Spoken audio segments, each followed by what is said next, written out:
ஏய் என்னப்பா ஏதோ யோசிச்சுட்டு இருக்க? அதுவா, இப்போ நம்ம நல்லா சம்பாதிக்கிறோம், இப்போதைக்கு காசு இருக்கு. ஆனால் ரிட்டைர்மெண்ட் ஆனதுக்கப்புறம் நமக்கு சேஃப்டி பண்ண ஏதாச்சும் தேவையில்ல. அதான் ஏதாச்சும் இன்வெஸ்ட் பண்ணலான்னு இருந்தேன். அதுக்கேற்ற மாதிரி நேற்று ஒருத்தர் கால் பண்ணி இந்த மாதிரி இன்வெஸ்ட் பண்ணால் நல்ல லாபம் கிடைக்கும் அப்படின்னு சொன்னார். அதான் இன்வெஸ்ட் பண்ணி வைக்கலான்னு இருக்கேன். இந்த மாதிரிலாம் டக்குன்னு ஒரு இன்வெஸ்ட்மெண்ட்குள்ள குதிச்சிடாத.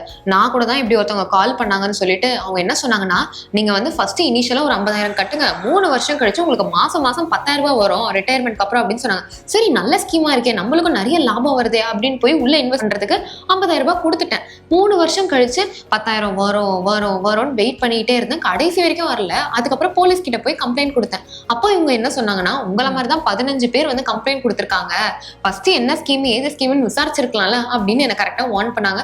இப்போ வரைக்கும் அந்த 50,000 நான் மீட்கவே இல்லை. அதனால நீங்க ஒரு ஸ்கீம்ல இன்வெஸ்ட்மெண்ட் பண்ண போறீங்க அப்படின்னா அந்த கம்பெனி ஃபர்ஸ்ட் ஒரிஜினல் கம்பெனியா இல்ல ஃபேக் கம்பெனியா, இல்ல அவங்க கொடுக்குற ஸ்கீம் ஒரிஜினல் ஸ்கீமா இல்ல ஃபேக் ஸ்கீமா, இப்படிலாம் நல்லா யோசிச்சு நல்லா விசாரிச்சுட்டு அதுக்கப்புறம் உங்க இன்வெஸ்ட்மெண்ட்டை கொடுங்க. ஏன்னா பணம் ஒன்ஸ் போட்டுட்டீங்க அப்படின்னா அது திருப்பியே வராது. உஷார் மக்களே.